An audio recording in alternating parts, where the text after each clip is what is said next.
They starved the weak. They beat the sick. They sent thousands to die, and they smiled while doing it. This is not a story about soldiers or secret police. It's about women, guards of Bergen Belsen, who ruled with whips and attack dogs, believing no one would ever hold them accountable. When British soldiers came in, the scene was unimaginable. The bodies, the illness, the smell of death, and the guards still standing in uniforms. But justice was coming, and this time, it would no longer happen behind closed doors. Stay with us, because in this story we'll find out what happens when unspeakable evil is finally confronted with its sins. Let's uncover it together in today's episode of Light's History.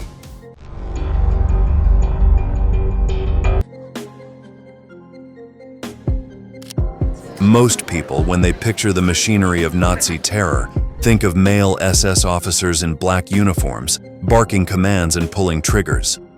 But behind the barbed wire and guard towers of the concentration camps lay another, equally brutal one: the women. By the end of the war, more than 3,500 women worked as guards in Nazi concentration and extermination camps before the end of the war. Some had been nurses, clerks, or factory workers before the war. Others were young farm girls and housewives. But once they were brought in, they easily assimilated, and in many cases were even more vicious than their male counterparts. One of the most horrifying examples of this process can be found at Bergen Belsen, a concentration camp in northern Germany. It was constructed as a prisoner of war camp and subsequently converted into a holding and transit camp for Jews and political prisoners from across Nazi-occupied Europe. By early 1945, it was a death camp in all but name, overcrowded, starved, and ravaged by disease. A few women reigned supreme behind its barbed wire fences. They were in charge of food rations, forced labor, beatings, shootings, and selections for the gas chambers in other camps. Their authority over life and death was absolute. The most infamous of these was Irma Grace. At 22, Grace was one of the most feared women in Bergen Belsen. Inmates referred to her as the beautiful beast. With blonde hair and blue eyes, she had a cruel smile and ruthless treatment, and became known locally as such. Survivors later recounted how she beat inmates with a braided whip, unleashed dogs on starving women, and took part in arbitrary shootings for her own amusement. Grace had started her career as a guard at Ravensbrück, a women's camp north of Berlin, before being transferred to Auschwitz in 1943. There, she worked with Josef Mengele and earned a reputation for selecting prisoners for the gas chambers. By 1944, she was promoted and was sent to Bergen Belsen, where her reputation for sadism only grew. Another key figure was Elisabeth Volkenrath, a woman in her early 30s with a plain, stern appearance. Volkenrath was coldly professional. She had supervised executions at Auschwitz and directed selections for forced labor and extermination. At Bergen Belsen, she held the highest rank among female guards, supervising dozens of others and coordinating the punishment details. Survivors described her as emotionless, methodical, and utterly indifferent to suffering. These women weren't isolated cases. Bergen Belsen's women personnel included dozens of other guards, some of whom had also volunteered for duty there. Some wanted higher quality food rations, better pay or power in a world run by men. Still others, as post-war interrogations would show, embraced Nazi racial ideology with chilling enthusiasm. With the deteriorating military situation in Germany in late 1944, Bergen Belsen became packed with people. Incomings came daily from other camps, evacuated in the path of advancing Soviet armies. By March 1945, over 60,000 prisoners were crammed into a camp designed for a fraction of that number. Typhus, dysentery, and starvation ran rampant. Dead bodies lay unburied between the barracks, and skeletal figures staggered through mud and filth. The guards, both male and female, largely abandoned even the pretense of order. Food deliveries stopped, medical care collapsed, armed patrols were withdrawn as Allied troops drew near. But women like Grace and Volkenrath remained, still issuing orders and beating prisoners up to the final hours. When British forces came upon Bergen Belsen on April 15, 1945, they were confronted with a scene of nearly unimaginable horror. There were about 13,000 unburied bodies in the camp. Survivors, skeletal and delirious, wandered aimlessly. The stench of death was so overwhelming that many soldiers vomited on the spot. Yet amid the chaos, British officers soon spotted the fact that many of the camp's guards, female staff among them, were still wearing uniform. Some had attempted to mingle with the prisoners.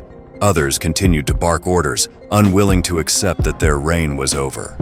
Irma Grace was captured as she was trying to escape. Elizabeth Volkenrath was also arrested shortly afterwards. The British wasted no time. Less than 24 hours later, they started to gather the guards up, separate them from the remaining prisoners, and make them available to be questioned. The survivors pointed them out one by one. The women who had overseen beatings, denied food, and sent friends and family to their deaths. British officers' accounts recall the shock of learning how seemingly ordinary these women were. Irma Grace was not much more than a child. Others were in their 20s, 30s. Some wept. Others defiantly denied wrongdoing.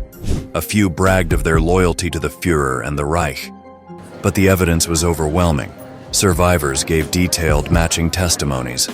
Stories of beatings and torture were bolstered by prisoners' physical scars. A few guards were found to be carrying stolen items looted from murdered prisoners. The women were brought to a makeshift holding center, where British and Allied interrogators began compiling charges. It would culminate in one of the most notorious war crimes trials in history, and in a rare phenomenon for the time, public executions that would make international headlines. But before the trial could start, the world had to grapple with a disconcerting question. How could these women, common, civilian women, become willing instruments of horror? And could justice truly match the scale of what they had done? Before we move on to the next section, please don't forget to subscribe if you liked the video so far. The British Army wasted little time in collecting evidence in the days after the liberation of Bergen Belsen. When the smoke cleared and over 60,000 survivors emerged, with thousands of bodies scattered across the ground, the horror was undeniable. But beyond the mass graves, the real challenge was assigning individual guilt.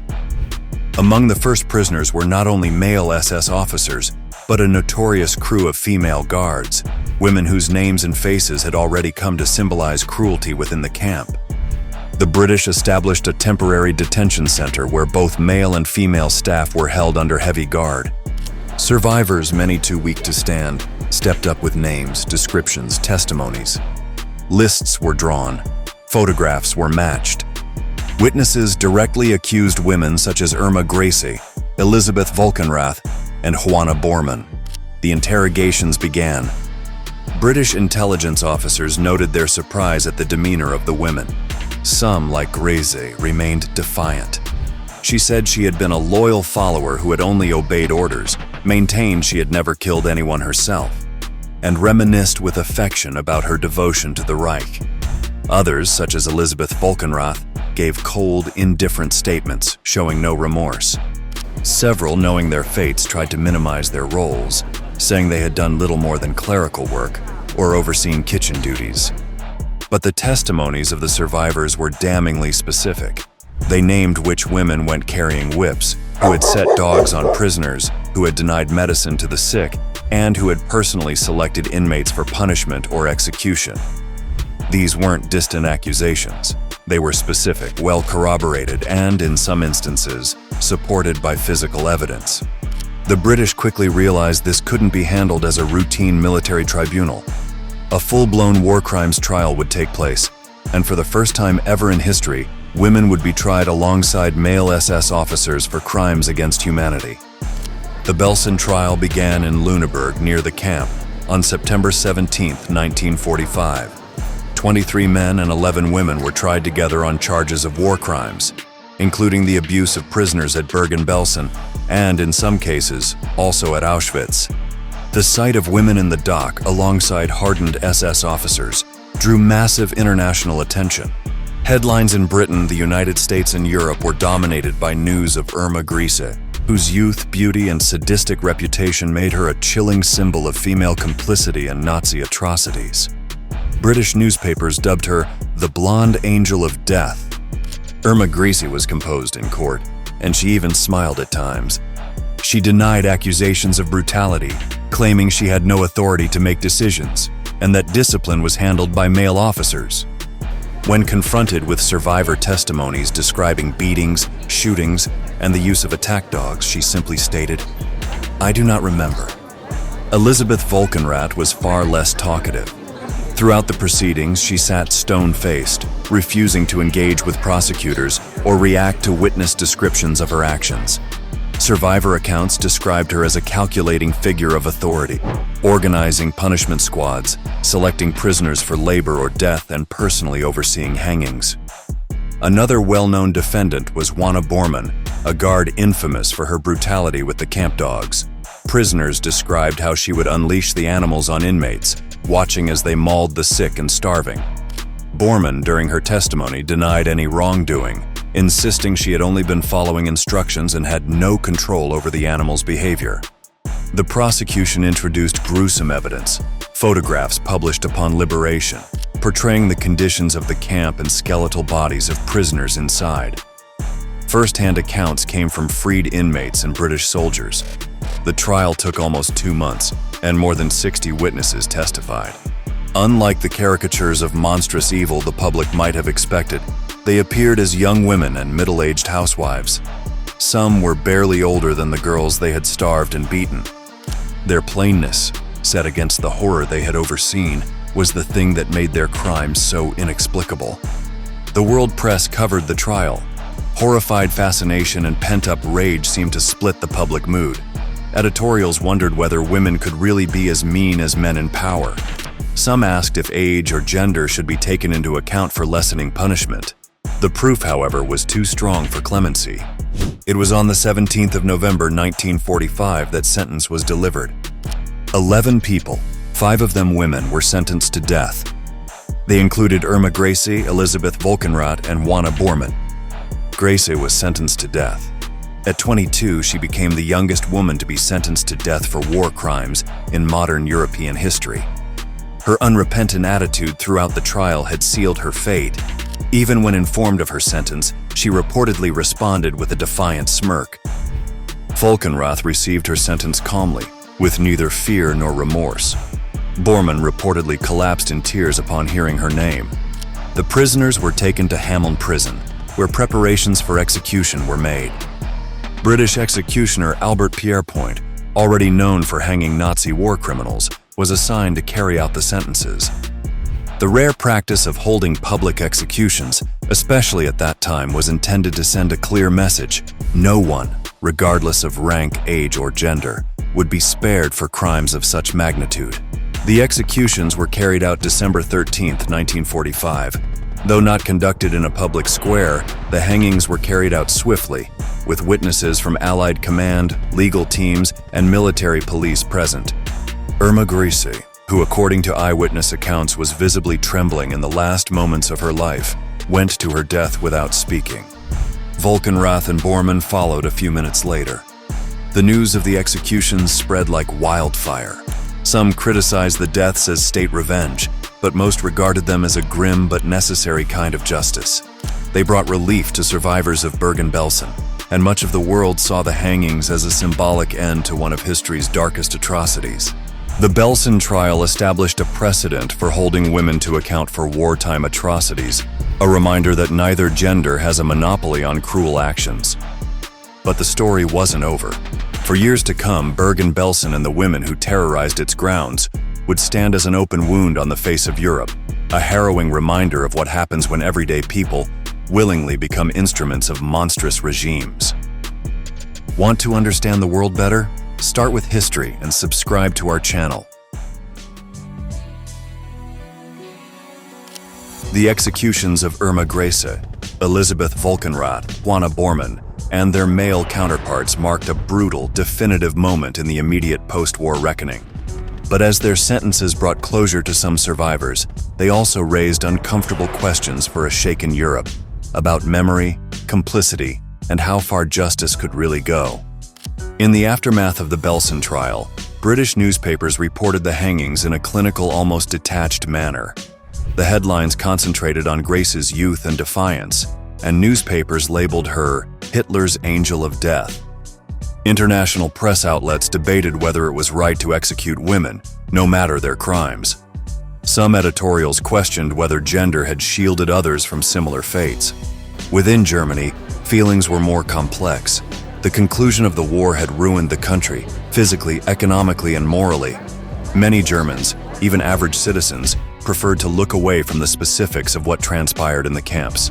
For them, the Belsen trial was a revelation, and also a reminder of the degree to which Nazism had penetrated civilian life. The sight of young women at the gallows shook assumptions about innocence and cruelty. But within months, public talk of female perpetrators faded. The Allied occupying powers quickly turned to restructuring and stabilizing the newly divided nation. Many of these lower-level participants, such as female guards, quietly faded back into civilian life when denazification programs focused on high-ranking male officials. Dozens of former guards from Bergen Belsen, Ravensbrück, and Auschwitz, records indicate, never faced arrest at all. For the survivors, the wounds never closed. Memoirs and oral histories of liberated prisoners repeatedly recount the terror of the female guards. The memories of their names, faces, and voices haunted those who had suffered at their hands. And still, for generations, post-war histories regularly relegated the role of women in Nazi crimes to the margins of history. Irma Grese and her male associates were tried as solitary cases, anomalies rather than evidence of a broader phenomenon. In court records and through news reports, many surviving female guards cast themselves as powerless before the SS, more or less ignorant of the extermination programs, simply following orders. The Belsen trial had contradicted that. The testimonies of survivors had revealed that many of these women acted not out of fear, but with sadism, prejudice, and personal ambition. Some had eagerly volunteered for camp duty. Others had fought their way to the top with sheer ruthlessness. And yet, apart from a few high-profile cases that proved impossible to ignore, their stories stayed in the dark. With the Federal Republic of Germany, West Germany, in the post-war decades striving to come to terms with its past, female complicity became all but a taboo subject. Although male SS officers would become the face of Nazi barbarism, there was little public discussion of the thousands of women who stood beside them as guards, administrators, and enforcers. It wasn't until the 1970s and 1980s that historians and journalists of a new generation started to re-examine these overlooked figures. Scholarly studies revealed that the camp system was heavily dependent on women staff, especially in places such as Ravensbrück, Auschwitz-Birkenau, and Bergen Belsen. Investigative documentaries turned up survivor testimonies and overlooked trial transcripts, exposing the extensive roles of women in beatings, forced labor selections, and executions. The findings were sobering. Although some high-profile female guards had been tried and executed, most evaded punishment. Less than 10% of those 3,500 women had been prosecuted. Many went back to civilian lives, married, changed their names, and raised families. Some had worked as teachers, nurses, or shopkeepers in the very towns where their victims had been deported. This historical neglect had consequences. Many survivors would recount the frustration of witnessing their tormentors living unpunished lives. Recognition of guards in the marketplace, on buses, in the next village, and in action are stories told in numerous post-war memoirs. In the decades that have followed, figures like Irma Grese have come to represent public memory. She is frequently called on to represent female evil in the Holocaust, a figure whose youth and sadism challenged gendered assumptions about violence. Yet while Grese's name lives on in books and documentaries, thousands more remain nameless, their crimes hidden in the silence of the post-war era. Today, historians emphasize that women's involvement in the Nazi killing machine was neither accidental nor extraordinary. It was systematic. Death camps would have been impossible to run without female guards. They maintained discipline, handed out punishment, and directly contributed to the machinery of genocide. This knowledge gives rise to hard questions about shared guilt, about the face of evil, and about the social forces that can turn ordinary people, not only men, but women too, into willing agents of horror. It also serves as a reminder of how readily societies can choose to repress inconvenient truths in the aftermath of catastrophe. In recent years, Memorial sites, including Bergen Belsen, Auschwitz, and Ravensbrück, have worked to correct this historical oversight. Exhibits have come to include female guard files, survivor testimonies, and evidence from post-war trials. Historians have published biographies of less-known perpetrators, discovering archives that had laid untouched for half a century. But even now, the full reckoning is not complete. New evidence occasionally surfaces. In 2019, a former secretary at Stutthof concentration camp, Irmgard Ferkner, was tried in Germany at the age of 94, one of the last Nazi-era cases to be prosecuted. The coverage was notable not just because of her age, but also because it showed how many women had eluded accountability for decades. For the families of victims, these late trials are bittersweet. They offer a measure of justice, but also a painful reminder of how much was lost and how little was done in time. The story of Bergen Belsen's female guards is hardly unique. It's part of a far more troubling, far-ranging history, one that reveals just how easily ordinary people can turn into instruments of atrocity when political ideology, fear, and power conspire. And it leaves us with a final uncomfortable truth. Evil is not bound by gender, age, or appearance. It's an idea, a choice, and too often, a silence. The tale of Bergen Belsen's female guards compels us to face what history too often avoids. Cruelty isn't exclusive to monsters in the uniformed ranks of men. Sometimes, it arrives with a friendly face, a calm voice, and a civilian name.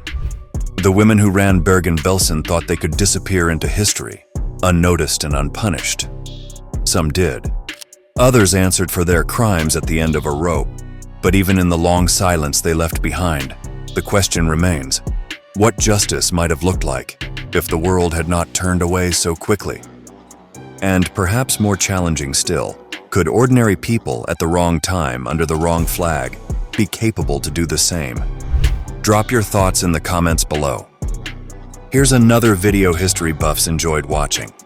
Bye for now. What happens when your last name is a curse? When the blood in your veins ties you to some of history's darkest crimes? This isn't a story about generals, dictators, or SS officers. It's about their children, sons and daughters born into privilege under the Nazi regime, and what became of them when the Third Reich fell in flames. Some disappeared into new identities, seeking to leave behind the burden of their family names. Others were raised with a kind of fierce loyalty that wouldn't denounce the fathers who started concentration camps or ordered mass murder. Some felt the guilt so intensely, they swore they would never have children of their own, refusing to perpetuate a bloodline. But what is more haunting, the ones who rejected their past, or those who tried to defend it? In this episode, we learn the chilling fates of the unspoken children of men such as Heinrich Himmler, Joseph Goebbels, and Hermann Göring. Their tales of shame, silence, and survival show how the sins of one generation can damn the next. And believe us, some of these endings you won't see coming.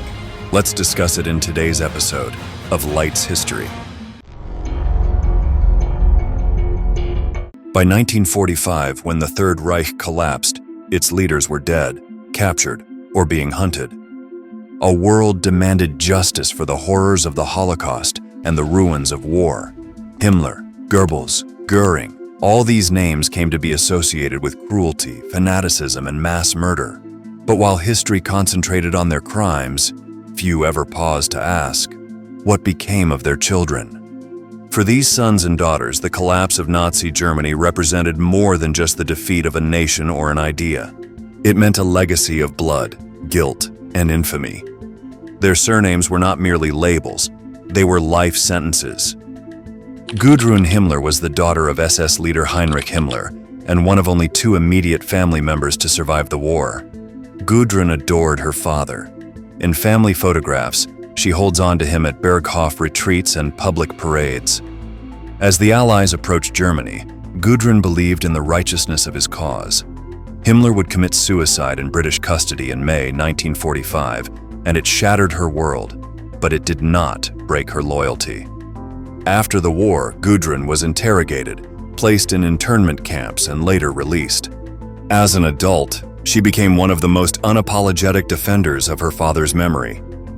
She joined neo-Nazi circles, worked to support former SS officers, and spent decades insisting Heinrich Himmler had been a good, honorable man. Until her death in 2018, Gudrun never expressed public remorse. Then there was Etta Göring, daughter of Hermann Göring, head of the Luftwaffe and Hitler's designated successor. Etta, Hitler's favorite child of the Nazi elite, was frequently lavished with gifts and attention at Obersalzberg. She was only 7 when the Reich collapsed. Etta had grown up under a cloud of infamy after her father committed suicide while awaiting execution at Nuremberg. Etta took a different and more peaceful route than Gudrun. For most of her life, she declined to comment publicly about her father's crimes. In her only televised interview, she spoke of Hermann Göring as a loving, kind man, avoiding any mention of his role in the regime's atrocities. She never married, never bore any children, and lived in relative obscurity until her death in 2018. The children of Goebbels faced the worst destiny. Joseph Goebbels, Hitler's propaganda minister, and his wife Magda were fanatically devoted to the regime. In the last days of the war, with Soviet forces closing in on Berlin, Magda made an awful decision. She killed her 6 children, the youngest being 4, the oldest 12, with poison in the Führer bunker before she and Joseph killed themselves on May 1, 1945. In a last letter to her eldest son from her first marriage, Harold Quandt, Magda wrote that she could not bear to live the world without National Socialism. The Luftwaffe officer Harold was the only Goebbels child to survive the war. Later, he became a wealthy industrialist in post-war Germany, inheriting a share of the Quandt family fortune. He seldom talked about his mother or his stepfather, though his descendants suffered from the public spotlight when documentaries revealed that the Quandt industrial empire had made money from forced labor during the Nazi days. The trauma extended beyond Germany. In post-war Austria, France, and beyond, Nazi offspring often found themselves shunned, taunted, or quietly discounted. Teachers would not speak their names in classrooms. Neighbors whispered. Church communities argued over whether they should be baptized. Their fathers' sins haunted them everywhere. Many crumbled under the mental weight of guilt and infamy. A handful took their own lives in the subsequent decades. Others pledged never to have children, vowed to break a bloodline tainted by history. One survivor remarked decades later, "You don't get to choose your family, but you spend a lifetime deciding whether to live with it or against it." The fates of these children, the disappeared, the insurgent, and the willing, comprise one of history's most unsettling inheritances. In the ruins of a fallen empire, they inherited names that no one wanted, and lives haunted by atrocities they didn't commit but could never escape. And their reckoning was only just beginning. Before we move on to the next section, please don't forget to subscribe if you liked the video so far. The final days of the Third Reich in May 1945 not only signaled the end of an era, but the ruin of whole families that depended on that era's rule. As male Nazi architects faced military tribunals, execution, or suicide, their children were forced to navigate a world that wanted to put the past behind it, but wasn't willing to forget it. For a lot of these kids, the immediate aftermath was a mess. Families of leading Nazi officials were arrested as part of the Allied occupation, put in internment camps, or sent to trial before denazification tribunals. Young boys and girls, a few not yet teenagers, were questioned about the whereabouts of their parents, their crimes, and which side they backed. Gudrun Himmler, who was only 16 when the war ended, was detained with her mother Margaret in Italy. By British intelligence, Gudrun was held to be a dangerous fanatic. In subsequent interviews, she described the trauma of being interrogated, placed behind bars in a string of internment camps, and informed over and over again that her father was a killer. But instead of drawing away from him, Gudrun grew more devoted to his memory. Released, she went on to visit former SS officers in prison, signed up for neo-Nazi organizations, and eventually headed a group that worked to help war criminals who had been convicted.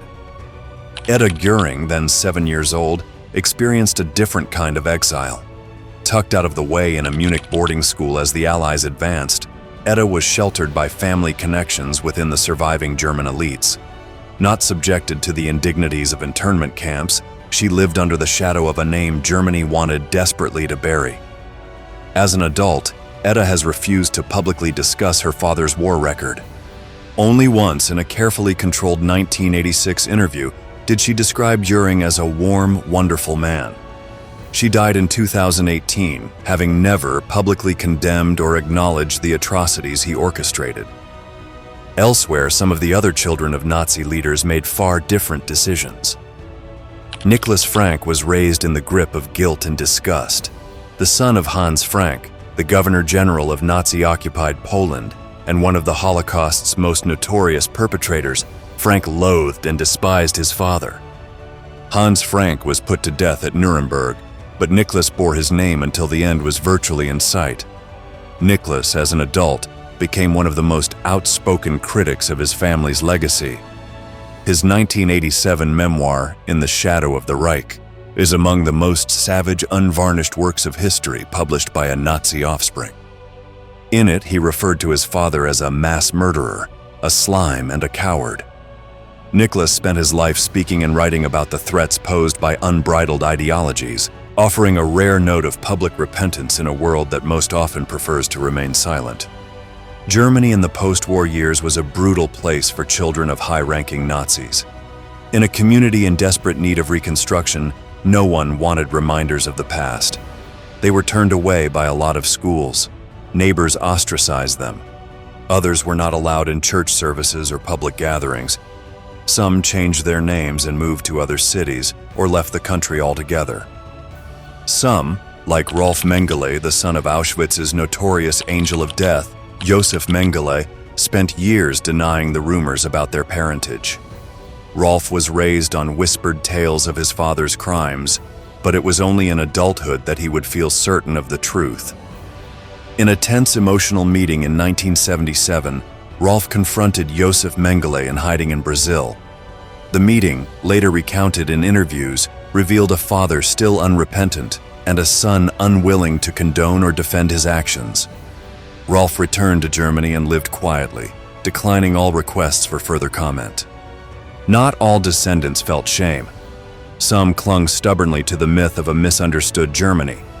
There had been no one more notorious than Gudrun Himmler, but others, including Wolf Rüdiger Hess, the son of Hitler's deputy, Rudolf Hess, spent decades claiming their fathers had been victims of Allied vengeance.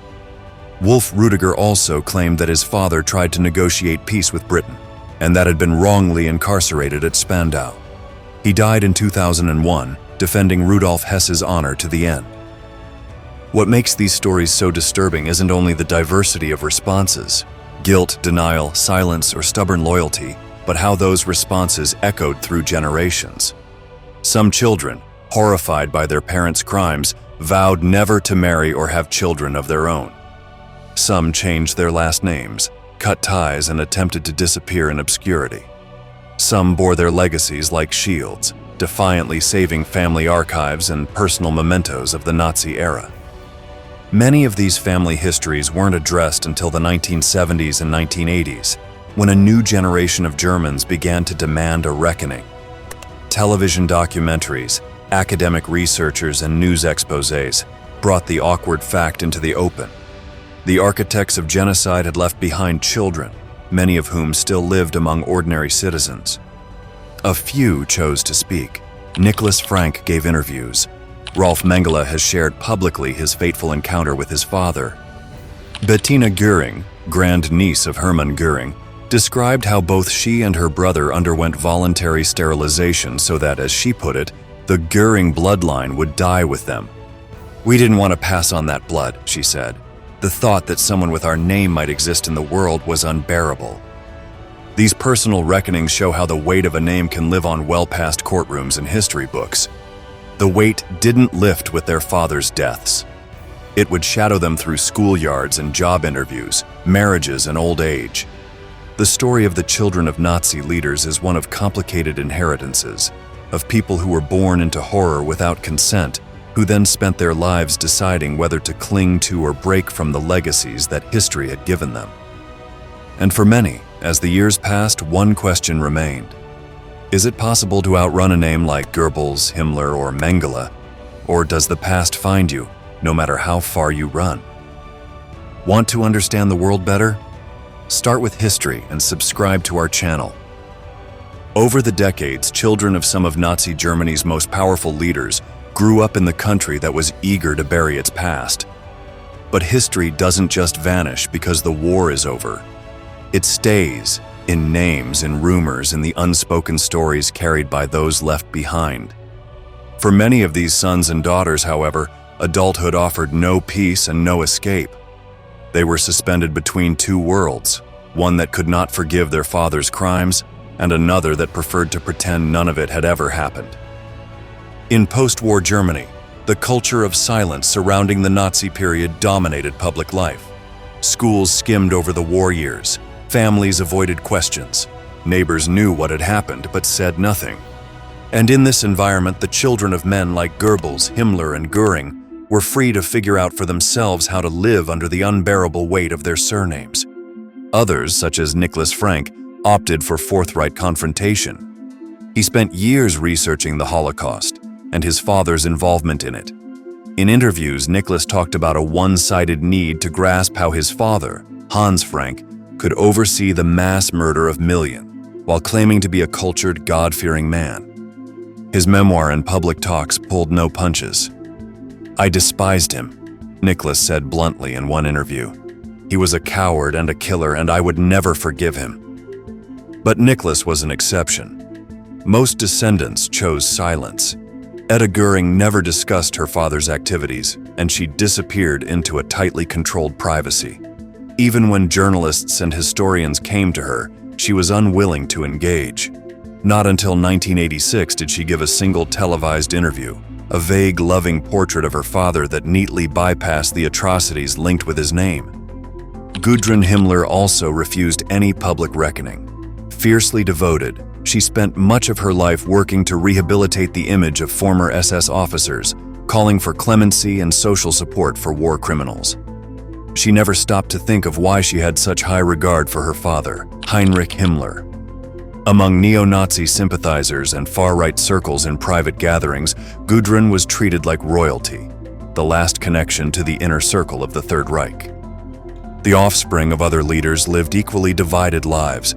Some moved overseas, changing their names and trying to forge anonymous lives in places like Argentina, Brazil, or Canada.